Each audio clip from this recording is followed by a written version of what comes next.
परिंदों से रोशन आसमां होगा, खुशियों से महका ये जहां होगा।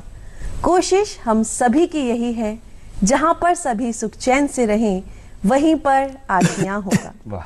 जी हाँ दोस्तों, हमारी ये धरती, हमारी ये धरा अतुल्य है, अनमोल है। इसे सुरक्षित रखना, संरक्षित रखना, इसकी हिफाजत करना हम सभी का कर्तव्य भी है और दायित्व भी। जी, तो इस बात में प्रज्ञा बहुत एक अच्छी बात हिंदी और अंग्रेजी के शब्दों को मिलाकर भी किसी ने कह दी कि अर्थ, जो अर्थ होता है जी, धरती, धरती, और अपने हिंदी में भी अर्थ होता है। तो ये कहा गया कि अर्थ का कुछ कीजिए, यानी पृथ्वी के लिए कुछ कीजिए वरना अनर्थ हो जाएगा। तो हम जो है हमारे आसपास के वातावरण के लिए, हमारी धरा के लिए क्या करते हैं? सिर्फ नाम कमाना अपने काम के जरिए वो नहीं है काम।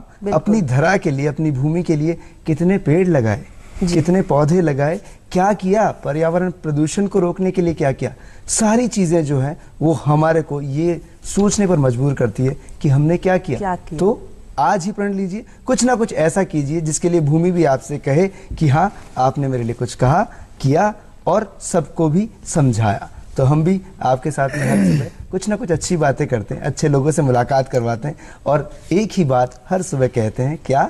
सुप्रभात धरती धौरारी। मैं तरुण व्यास और मैं हूं आपके साथ प्रज्ञा जी। और प्रज्ञा, जब हम बात कर रहे हैं इतनी एक आज जो शख्सियत है उनके बारे में बताता हूं मैं कि उनकी उम्र ज्यादा नहीं है। आप कहेंगे कि 25 से 30 साल का लड़का क्या कर रहा होता है, अपनी पढ़ाई के लिए, अपने करियर के लिए सोच रहा होता है। लेकिन आज जो शख्सियत है, बचपन से ही वो अपने संन्यास आश्रम और अपने पर्यावरण इनके साथ में जुड़ते चले गए जी। और 29 साल उम्र, लेकिन 29 लाख पेड़ पौधे इन्होंने रोपित किए अलग अलग कार्यक्रमों में जाकर। इसीलिए राष्ट्रपति जी ने कहा, आप हैं ट्री मैन ऑफ इंडिया। तो आज हमारे साथ में वही शख्सियत मौजूद है, राजस्थान से हैं, अच्छी बात है, टोंक से हैं, और टोंक के पास एक खूबसूरत गांव है लांबा, वहां से विष्णु लांबा जी, ट्री मैन ऑफ इंडिया, आज हमारे साथ सुप्रभात पर। बहुत बहुत स्वागत है विष्णु जी। जैसा कि तरुण ने बताया कि पर्यावरणविद आप हैं, राष्ट्रपति जी ने आपको पुरस्कार दिया है। मैं ये जानना चाहूंगी कि जब आप सुबह रोज उठते हैं, क्या सबसे पहले देखना पसंद करते हैं? चिड़ियों की चहचहाहट सुनना पसंद करते हैं, हरे बड़े पेड़ देखना पसंद करते हैं? किस तरह होती है आपकी रोज की शुरुआत?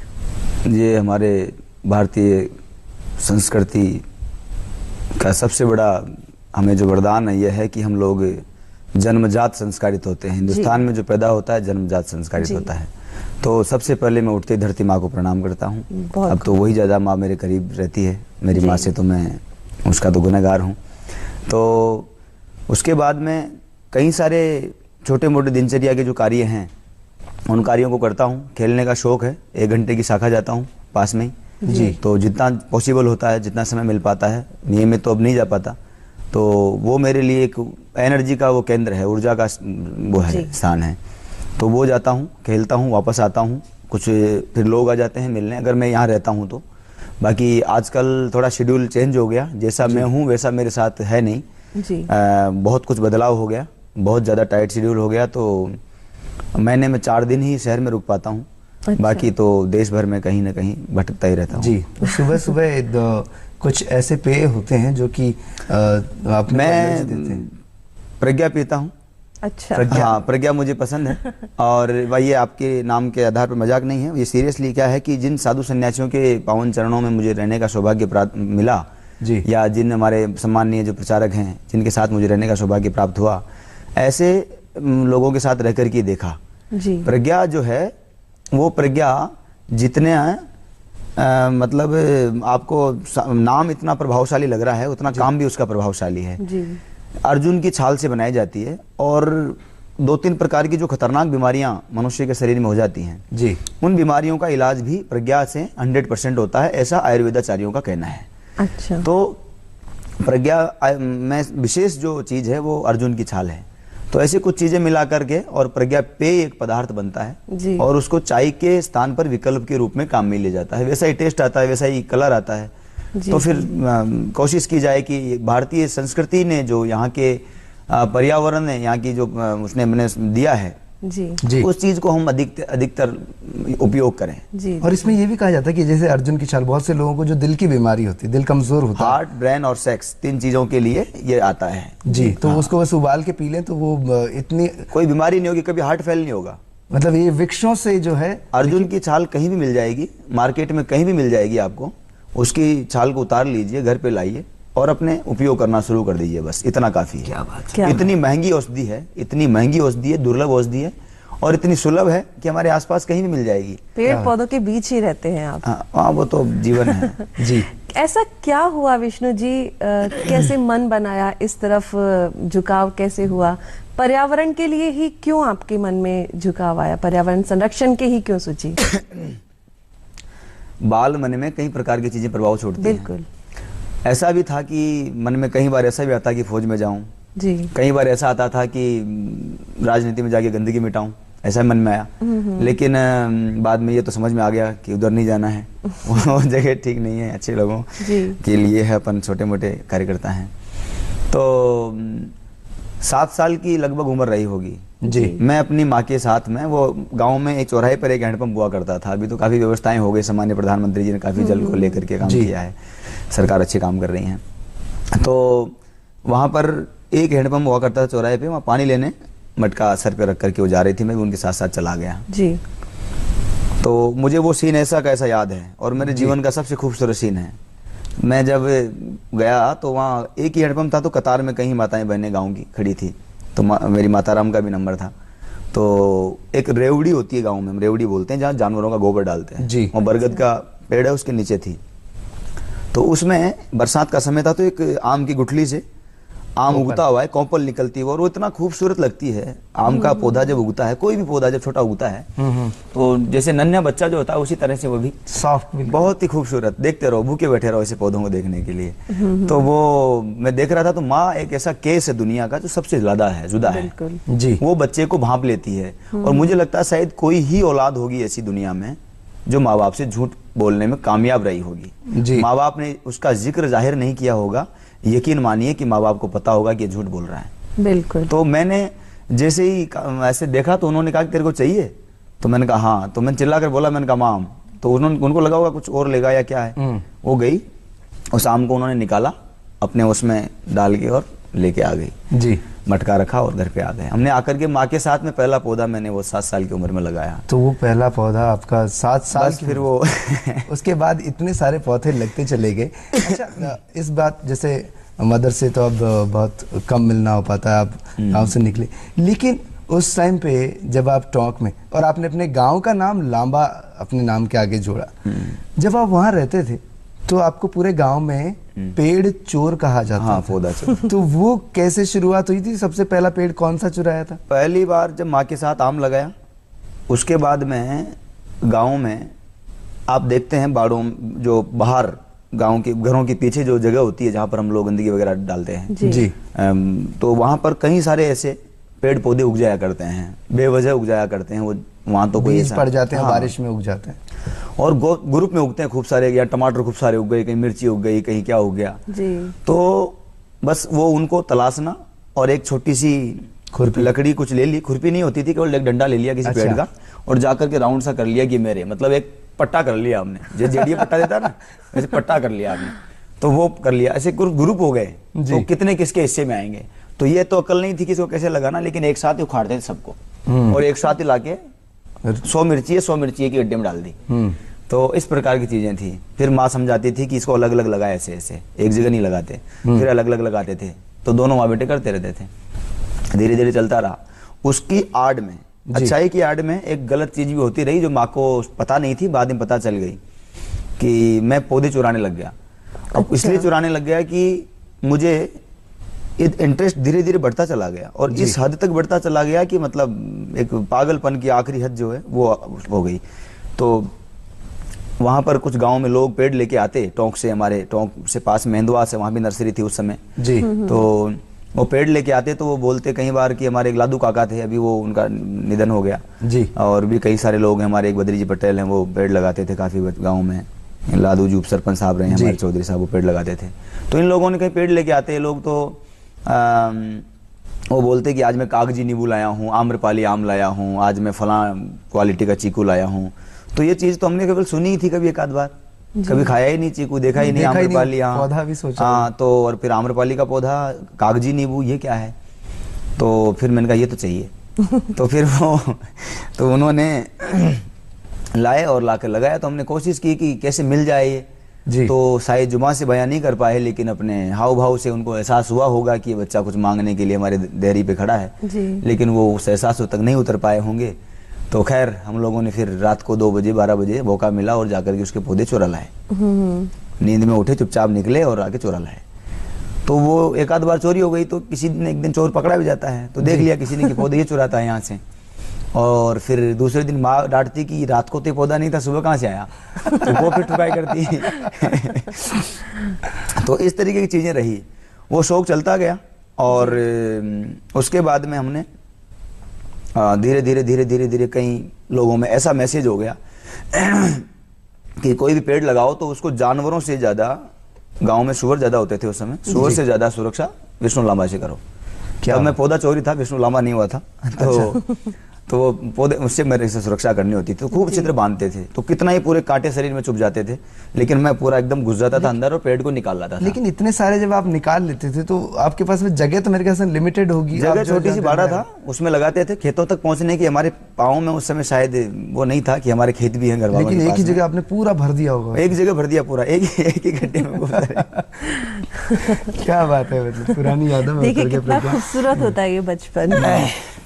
और जब आपने इतने सारे पौधे लगाना शुरू कर दिया, इस बीच क्योंकि घर वाले ये भी कहते हैं कि बेटा पढ़ाई करो, तो उस समय जो पढ़ाई का वातावरण था गांव में, और एक जो जैसे कि पिताजी और क्या कहते बोले कि हड्डी हड्डी हमारी और मांस मांस आपका, सही क्या बात कहते थे? ये सही बात है। उद्दंड प्रवृत्ति का रहा, राष्ट्र, धर्म, समाज, परोपकार, ये सब पुरखों की परंपरा में, संस्कार में मिले, और बाहर निकालने का काम संघ की शाखा ने किया। जी। जो लोग जाते थे वो लोग इसी तरीके की चीज़ें होती थी कि वो चीज़ें आई। तो ये जो पढ़ाई की जो आधुनिक जो किताबें हैं जी, जो मुझे जबरन आज के विद्यार्थियों को पढ़ाई जाती है, माफ़ कीजिएगा, तो न चाहते हुए मेरा गुण है कि मैं तो आर्मी में जाऊं, लेकिन मुझे पढ़ाया जा रहा है कि संस्कृत पढ़ ले, मंदिर में सेवा करना। तो वो फिर वो जो घंटी बजनी चाहिए थी वो भी फिर ऐसे ही बजेगी। आप समझ रहे मेरी बात को? बिल्कुल। तो जो वर्ण आश्रम जो अपने जो हुए हैं 4, उस तरीके की व्यवस्था तो कोई तकलीफ में नहीं था आज कई सारी चीजों को लेकर के जी। खैर, तो वो जो स्कूल में जब पहली बार लेके गए तो पहले ही दिन हम लोगों ने वहाँ कुछ ऐसी उद्दंडताएं की, तो मास्टर साहब ने कहा कि इसको तो आप घर पे रखो तो बढ़िया है जी। तो वो साल भी छूट गया। दूसरे साल फिर पिताजी ने कहा कि नहीं पढ़ेगा तो नहीं पढ़ेगा, मेरे कोई कमी नहीं, घर में खा लेगा पी लेगा। पिताजी ने कभी डांटा नहीं, पीटा नहीं, एक बार जरूर पीटा था, किसी का हाथ टूट गया था हाथ से जी, तो वो तो पता नहीं था, वो टूट गया बस। वो उन्हें लादू जी मतलब आप थे थोड़े से थोड़े से नहीं, पूरे थे आप कह सकते हैं, लेकिन इस बारे में पूरी आपकी पूरी कहानी, पूरी बातें हम लोग करेंगे और बहुत सारे। तो मैं निवेदन कर रहा था, वो स्कूल में पिताजी लेके गए, तो वो हो गया, वहाँ नहीं पढ़ पाएगा। तो फिर आखिरी में माँ ने अपने अंदाज में, मतलब माँ ने मुझे मजबूती खूब दी अंदर से, पूरा मजबूत बनाने में उनका अच्छा योगदान रहा। तो उन्होंने नीम की गीली लकड़ी लेके और मुझे पूरा अच्छी तरह ठीक करके और फिर स्कूल लेके गई। लेकिन नीम के लिए ये भी कहते हैं कि वो जितनी भी बीमारियां हैं सबको दूर कर देती है, और कर दी। मैं शुक्रगुजार हूँ मेरी माता राम का जी। तो वो एक माँ ही होती है जो बच्चे को परिपक्व करती है, और माँ के लिए कहते भी तो हैं कि होठों पे उसके कभी बददुआ नहीं होती, वो केवल माँ है जो कभी खफा नहीं होती। लांबा जी, आपसे आपकी सक्सेस की स्टोरी हम जरूर सुनेंगे, बातें और भी जारी रहेंगी। आपके ही जैसे एक शख्स की सफलता की कहानी अभी हम सुनते हैं, आइए देखते हैं सफलता की कहानी में। मेरी कहानी मेरी जुबानी। स्किल की जहां तक बात आती है, आप में कोई भी ऐसी चीज है, जो कला है, जो आप निखारना चाहते हैं, अपने टैलेंट को निखारिए, तो आपकी भी कहानी ऐसी सफलता की कहानी बन सकती है। बस अपने आप को समझें और उसको पॉलिश करते जाएं जो भी आप काम कर रहे हैं। आज हमारे साथ में ऐसी एक शख्सियत मौजूद है जिन्होंने अपने आप को पॉलिश किया, पेड़ों को लगाने के लिए, पौधों के लिए काम किया और ट्री मैन ऑफ इंडिया बने। विष्णु लांबा जी, एक बार फिर से स्वागत है आपका। तो क्या तुम कुछ पूछने वाली थी विष्णु जी से? विष्णु जी, आप पर्यावरण संरक्षण के इतना अच्छा काम कर रहे हैं, 29 लाख आप अब तक पौधे लगा चुके हैं, आपकी उम्र से भी ज्यादा आपने इतना काम किया है। मैं बहुत देर से बात पूछना चाह रही थी, पर्यावरण संरक्षण के लिए हम काम कर रहे हैं, लेकिन जाने अनजाने में हम पर्यावरण को कहीं ना कहीं हानि भी पहुंचा रहे हैं। पर्यावरण प्रदूषण के लिए भी हम खुद ही जिम्मेदार हैं। मुझे ऐसा लगता है कि अगर हम घरों से शुरुआत करें तो काफ़ी हद तक हम पर्यावरण को दूषित होने से बचा सकते हैं। कुछ इसमें मुहिम में हम भी अपना योगदान दे सकते हैं। क्या कहना चाहेंगे आप? पहली बात तो मैं आपकी सुधार करा दूं कि ये जो 29 लाख वृक्ष विभिन्न माध्यमों से जो देश को सौगात देने का एक छोटा सा प्रयास करने की कोशिश जो हमारी सफल रही जी, उसका श्रेय अकेले विष्णु लांबा को नहीं दिया जा सकता। बहुत बड़ी टीम है जी। वास्तव में सच्चाई ये है कि काम वो करते हैं, नाम मेरा हो जाता है। मैं बहुत ही एकदम मतलब कामचोर आदमी हूँ, मैं बहुत कम काम करता हूँ और वास्तव में टीम काम करती है, लेकिन जिक्र मेरा ज्यादा हो जाता है। ऐसे बहुत युवा हैं, ऐसे लड़के लड़कियां देश भर में हैं और मतलब हजारों की तादाद में वॉलंटियर कल्पतरू के जो फ्री ऑफ कॉस्ट अपनी सेवाएं देते हैं। जिस दौर में जहां पर लोगों का घरों से निकलना मुश्किल है जी, उन सब लोगों की मेहनत है कल्पतरू आज जिस रूप में खड़ा है देश और दुनिया में। एक तो दूसरा निवेदन, घरों से शुरुआत की जो विषय है, सामान्य प्रधानमंत्री जी की सोच को दुनिया एकदम अलग तरीके से क्यों सोचते हैं वो, और उसके परिणाम क्यों देश भर में क्या आ रहे हैं जी। मोदी जी पूरी दुनिया में क्यों छा रहे हैं, उसका कारण भी यही है। वो घर की बात सोचते हैं, उन्होंने वैसा जीवन जिया है जी। तो स्वच्छ भारत मिशन सामान्य प्रधानमंत्री जी की सोच का ही एक नतीजा है। आज देश में हर आदमी आप देखिए डस्टबिन लेकर के, कोई ठेले वाला बैठ रहा है, दुकान वाला बाहर डस्टबिन लगा रहा है। ये चीजें पहले भी हो सकती थी, हम लोग भी कर सकते हैं, हमें भी पता है क्या करना चाहिए जी। मुझे मालूम है पेड़ लगाना चाहिए लेकिन लगाता नहीं हूँ। मुझे मालूम भगत सिंह पैदा होना चाहिए लेकिन पड़ोसी घर होना चाहिए। तो ये जो चीजें हैं ये सुधार समय रहते हमें करना होगा। भारत आज बहुत तेजी से बढ़ता हुआ देश है, सबसे अधिक युवाओं वाला देश है और हम लोग पूरी दुनिया को दिखाना चाहते हैं कि हम क्या हैं, भारत क्या है, ये दिखाना है। इसे दिखाने के लिए खुद को मिटाना पड़े तो क्या सोचना है। बिल्कुल मिटते आए हैं, हमारे महापुरुष मिटते आए हैं जी। और महाराणा प्रताप की धरती से हम लोग ताल्लुक रखते हैं। और अब पेड़ों की बात करें, अमृता देवी विष्णु जैसी धरती से हम ताल्लुक रखते हैं। 363 लोगों के साथ में शहादत दे दी जिसने एक पेड़ को बचाने के लिए, तो फिर इंसान की तो कीमत हमारे यहाँ क्या होगी आप देख लीजिए। तो छोटी छोटी चीजें हैं। आप देखिए, आप दूध लेके आते हैं, दूध की आपकी थैली आती है, उसको आप ऊपर का हिस्सा काट करके रख लीजिए, उसमें मिट्टी लगा दीजिए। घरों में फल लेके आते हैं, उस फल का बीज निकालिए और उस बीज को उन थैलियों में लगा दीजिए, बाहर उस जगह डाल दीजिए जहां पर आप पानी फेंकते रहते हैं कुछ न कुछ। आपकी घर की एक नर्सरी तैयार हो जाएगी साल भर में। क्या बात, छोटे छोटे पौधे उग जाएंगे उसमें। बहुत बढ़िया। और किसी का बच्चे का जन्मदिन आपके घर में, आप केक लाते हो, ये नाटकबाजी करते हो, मोमबत्तियां बुझाने का पाश्चात्य कल्चर अपना उसमें जबरदस्ती घुसाते हो। जो परंपरा पुरखों की है, दीपक जलाना, देवताओं के दर्शन करना, माता पिता की पूजन करना, वो तो हम कर नहीं पाते हैं। तो वो काम करते हैं। तो उसको करने के बजाय उस पौधे को लिया और बच्चे को लेकर कहीं आसपास किसी पार्क में, मंदिर, मस्जिद, गुरुद्वारे में कहीं भी चले गए, शमशान में कहीं भी जाकर के उस पौधे को लगाया और जन्मदिन मनाया। घर पे कोई आ जाए मेहमान आपके, बहुत सालों बाद पता चले कि व्यास जी आ रहे हैं मेरे घर में जी, या प्रज्ञा जी आ रही है मेरे घर में, तो मैं कहूंगा कि लीजिए मैडम ये एक पौधा हमारी तरफ से आप पधारे हैं यहाँ पर। तो भेंट के स्वरूप में क्यों पौधा न दिया जाए? क्यों जन्मदिनों के अवसर पर, क्यों किसी के अच्छे बुरे मौके पर उसको उसकी याद में पौधा न दिया जाए? हम जो बड़ी बड़ी बिल्डिंगें बनाते हैं, वो बड़े बड़े ऐसी चीजें बना देते हैं स्मृति में कि आज भी कई सारी चीजें देश में हैं, तो वो वैसी चीजें हम नहीं बना सकते, आम आदमी नहीं बना सकता। हम पेड़ लगा सकते हैं और पेड़ों में भी अगर कुछ लॉन्ग टाइम तक का पेड़, मैं पेड़ों में कोई भेदभाव नहीं कर रहा हूँ, मेरे लिए सब बराबर है, लेकिन ऐसा कोई हो सकता है कि जैसे बरगद, पीपल, नीम, शीशम, करंज, अलेसिया, एलोस्टोनिया, पांडा, इस टाइप जो कुछ पेड़ हैं जो बहुत ही लॉन्ग टाइम तक चलते हैं, कल्प वृक्ष का तो कोई मुकाबला ही नहीं है। बिल्कुल। तो ऐसे पेड़ जो हजारों राजा बली का लगाया हुआ आज भी मौजूद है।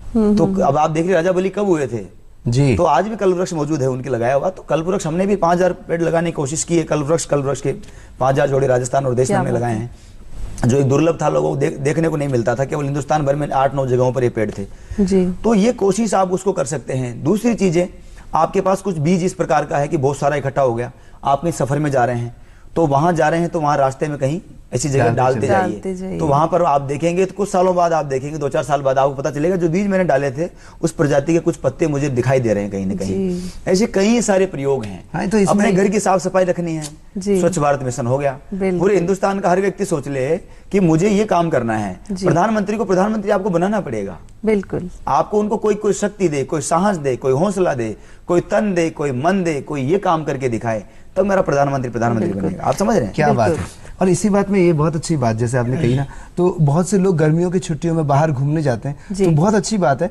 बीज ले लीजिए, बहुत इजीली अवेलेबल हो जाते हैं। नीम का लीजिए या आम का लीजिए या फिर जामुन का लीजिए, जो भी आपको यादगार जगह दिखती है ना कि बहुत सुंदर जगह है, वहां पे बीज डाल दीजिए। थोड़े दिनों बाद जब बारिश आएगी वो अपने आप उग जाएगा और आप जब भी घूमने जाएंगे आपको वो पेड़ याद आएगा कि मैंने यहाँ लगाया था। बिल्कुल। और दोस्तों, सुप्रभात धरती धौरारी के इस मंच से आप सभी से अपील भी है कि पर्यावरण संरक्षण के लिए आगे आए।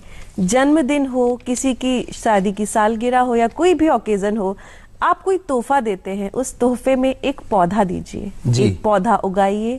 देखिए फिर हमारी धरा कितनी खूबसूरत हो जाएगी, पर्यावरण संरक्षित होगा, खूबसूरत वातावरण होगा। जी। और प्रज्ञा, इसमें एक बात और जोड़ना चाहूंगा, मैंने कहीं पर पढ़ा, बहुत अच्छी बात लगी, मैंने सोचा आपसे शेयर करूं कि अगर हम एक पेड़ लगाते हैं ना, तो अगर 50 साल की उसकी आयु का हम देखें कि वो हमें क्या क्या देता है, तो क्योंकि हम लोग ज्यादातर इंसान क्या हो गया, मेटेलिस्टिक हो गया है, पैसों में समझता है, तो एक पेड़ अगर पैसों की बात करें तो 17.5 लाख रुपए की ऑक्सीजन देता है हमको 50 साल में। क्या बात है? 41 लाख रुपए के पानी की रिसाइकलिंग करता है। 300 पेड़ मिलकर एक वयस्क आदमी ने जितनी भी लाइफ में प्रदूषण किया है उनका संरक्षण करता है, और 35 लाख रुपए के वायु प्रदूषण पर नियंत्रण करता है, और 18 लाख की जमीन जो है वो जो कटाव होती है, जो खर्च लगता है 18 लाख रुपए, वो बचता है। और इस तरह से पेड़ जो है कितना फायदेमंद है। तो पौधा लगाइए, कोई हर्ज नहीं है, बहुत सस्ते भी आते हैं और फ्री में भी आते हैं। बिल्कुल जी। तो विष्णु जी, आपने तो पेड़ लगाना शुरू किया जब आपने चुराना शुरू किया, लेकिन एक रास्ता जब आपका मुड़ा, जब ट्री मैन ऑफ इंडिया की तरफ आप बढ़े, तो वो एक जो आपके ताऊ जी के कारण वो जो एक टर्न आया था, उस टर्न के बारे में बताइए। पिताजी से ज्यादा मैं ताऊ जी के पास रहा जी। और ताऊ जी हमारे एक क्या कहेंगे उनके बारे में कि वो कुसुम से कोमल हैं और वज्र से कठोर भी हैं। जब हम लोगों ने गलत किया तो हम लोगों को उन्होंने बिल्कुल जानवर की तरह मारा। दुनिया हमें तू नहीं कह सकती, लेकिन घर में उन्होंने कभी अन्याय को उन्होंने नहीं देखा कि मेरा बेटा है जी, मेरा भतीजा है, मेरा बच्चा है। उन्होंने हम पूरे भाइयों के साथ में, हमारी अभी भी कमांड फैमिली रहती है और या कुछ यहाँ रहते हैं, गांव भी रहते हैं लोग, लेकिन पूरा एकदम परिवार उसी माहौल में रहता है कि कभी एहसास नहीं होने दिया हमारी ताई ने हमें कि हम उसके सगे बेटे नहीं हैं जी। तो इस तरीके की चीज़ें हैं। तो ताऊ जी ने यहाँ पर आने के बाद में और कई सारी चीज़ें ऐसी रही, कई घटनाएं ऐसी रही कि उन्होंने अपना प्रयास किया, और आज हमें एहसास होता है कि हम गलत थे उस समय। तब हमें लगता था कि ताऊ जी गलत हैं जी, लेकिन आज हमें लगता है कि अब हम ही गलत थे, वो सही थे अपनी जगह। और वो उस समय अगर एक्शन नहीं लेते तो शायद आज विष्णु लांबा ट्रीमैन नहीं होता, कहीं कुछ और जगह होता, इधर उधर बागवानी कर रहा होता किसी बगीचे में। तो ये जो चीज़ें हैं इतनी बढ़िया रही कि श्रीमद पांडे साहब, मैं आज चैनल पे बोल रहा हूँ, उनके यहाँ पर नर्सरी थी उनका इधर जवाहर सर्किल के पीछे, तो वहाँ से भी कुछ पौधे में चुरा लाया था। तो ताऊ जी का ये योगदान रहा कि उन्होंने पूरे केस को अपने तरीके से हैंडल किया और मुझे वहीं ले गए, और उन्होंने सारे पेड़ भी मेरे लौटा दिए और मुझे पैसे के पेड़ खरीद के लेके आए हम लोग जाकर। उन्होंने कहा तेरे को जितना पेड़ चाहिए कहीं से चुराना मत, मुझे बता, मैं तेरे को लाके दे दूंगा।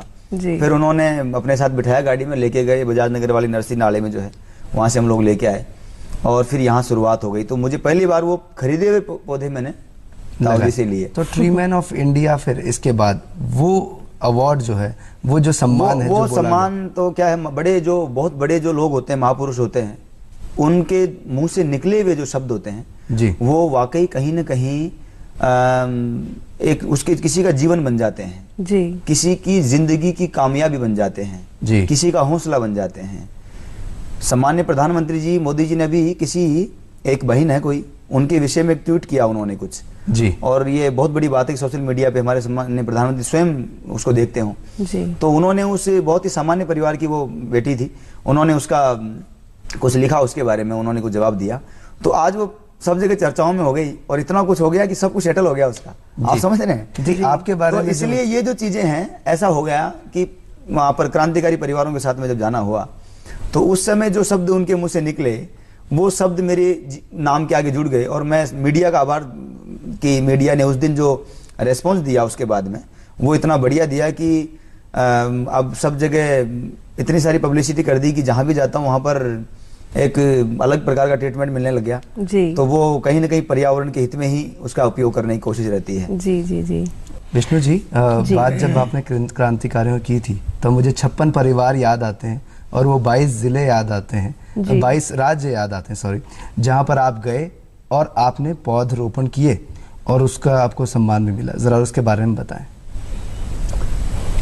ये देश के जितने भी क्रांतिकारी विभिन्न राज्यों के हुए, उनको लेकर के वर्ष 2011-12 में जिस तरह से बचपन में सुनते आ रहे थे कि भगत सिंह जिंदाबाद, उधम सिंह जिंदाबाद जी, लेकिन उनके घर कहाँ हैं, उनके परिवार कहाँ हैं, ये ख्याल नहीं था। और एक बढ़िया माध्यम मिला मुझे कि 2011-12 में जाने का मौका मिला। और हम लोग, मैं इतना मतलब शुरू में बड़े संघर्ष रहे, बाद में कुछ लोग जुड़ते चले गए। कई राज्यों में कहीं संघर्ष इस तरीके के रहे कि मतलब 2 पैसा जेब में नहीं हो रहा, आदमी को 22 राज्यों का दौरा करना हो तो बहुत बड़ी बात होती थी। तो वहाँ पर सब जगह गए और लगभग 56 परिवार संपर्क में आए। उसके बाद में उन परिवारों के साथ में वृक्षारोपण के कार्य कई जगह हुए और इसका ये फ़ायदा मिला कि आज तक मैं उन 22 राज्यों में बराबर संपर्क में हूँ और अपने पर्यावरण के कार्यों को आगे बढ़ा रहा हूँ। वो विषय तो वहीं तक हो गया कि उनको हमने तलाशा, देश के विभिन्न जगहों पर उनके कार्यक्रम आयोजित हुए, देश ने बुलाना शुरू कर दिया, क्योंकि देश तो देखना चाहता है ना। भगत सिंह के पोते को कौन नहीं देखना चाहता जी, उधम सिंह के बेटे को कौन नहीं देखना चाहता जी। तो देश ने बहुत सम्मान दिया, गजब का सम्मान दिया। लगभग 27-28 प्रोग्राम देश भर में अलग अलग जगहों पर हुए जी। उसके बाद में राष्ट्रपति जी ने डाक टिकट जारी किया जी और सब क्रांतिकारी परिवारों को सम्मानित किया हम लोगों को बुला करके वहाँ राष्ट्रपति भवन में, पूरा एटॉम दिया। तो ये सब चीज़ें रही। तो ये भी एक परमात्मा की कृपा रही कि इस बहुत बड़े काम में मेरे जो छोटे से कार्यकर्ता को परमात्मा ने चुना जी और हम लोग ये काम कर पाए जी। तो ये एक प्रज्ञा, एक बात कही जाती है कि वन में जाते हैं तो बन जाते हैं जी। ऐसा है कि जितने भी महापुरुष हुए हैं जी, ये बहुत बड़ी बात है। और ये मुझे लगता है कि अगर मैं थोड़ा बहुत भी कुछ हूँ तो कहीं न कहीं वो अपने आपको जो कार्य आपने किए हैं उसके आधार पर व्यक्ति बनता है जी। तो आप इतिहास उठा के देखिए, राम बन गए, बन गए, कृष्ण बन गए, बन गए, बुद्ध बन गए, बन गए, महावीर बन गए, जो बन गए, जो बन गए, अशोक सम्राट बन गए, अभी देख लीजिए जी। वो पूरा देखते चले आइए आप, जो बन गए वो बन गए। इसीलिए आपको वन मंत्री जी ने पुरस्कार भी दिया था, राजीव गांधी पुरस्कार। जो वन मंत्री मेरे लाडले नेता हैं, सम्मानित राजकुमार रेणुवा साहब, हमेशा याद करता हूँ मैं उनको जी। तो आपको सम्मानित किया गया उसको। तो आपने जो पेड़ों के साथ साथ में वनों के संरक्षण में जो आपको कुछ बनना है, कुछ पाना है, इतना पाना है तो इतना खोदो जी, इतना पाना है इतना खोदो, आपको सब कुछ पाना है, सब कुछ खोदो, सब कुछ मिल जाएगा। क्या बात है। तो ये तो शाश्वत सत्य है, ये तो शास्त्रों का सम्मत है जी। ये कोई विष्णु जी, एक नारा आप हमेशा देते हैं, हरित भारत हर्षित भारत, क्या है ये योजना? वर्ष 2007 में मेरे गांव में किसानों की, ग्रामीणों की सभा की थी मैंने जी। तो आज जितना समर्थन उस समय नहीं था जी। आज सारा गांव एकदम अपने बेटे की तरह रखता है। उस समय थोड़ा सा नहीं था, समझ में नहीं आई थी लोगों को, लेकिन अब जैसे परिणाम आने लगे, वो लोग सुनते हैं, देखते हैं आए दिन टेलीविजनों पर या कहीं, तो उनको लगता है कि हमारे गांव में क्यों नहीं कर रहा है। तो अब उनकी शिकायत रहती है कि भाई सारी दुनिया में तुम कुछ भी कर रहे हो, लेकिन इस गांव के लिए तो कुछ करो जी। तो अभी मैंने विश्व पर्यावरण दिवस की पूर्व संध्या पर वहाँ 5100 पौधों का रोपण भी हमने एक स्थल पर किया है जी। और कुछ नया करते रहते हैं वहाँ, तो प्रयोग और गाँव वाले ही ताकत है, वो संभालते हैं वहाँ, तो काम में तो लगा गया जाता हूँ जी। तो इस तरीके की चीजें रही। तो वो 2007 में एक सभा थी, उस सभा में मैंने एक नारा दिया था, हरित भारत हर्षित भारत जी। और ये आज हिंदुस्तान भर में सब जगह ये आपको सुनने को देखने को मिलेगा। ये एक परमात्मा की कृपा रही, सब लोगों ने इसे एक्सेप्ट किया।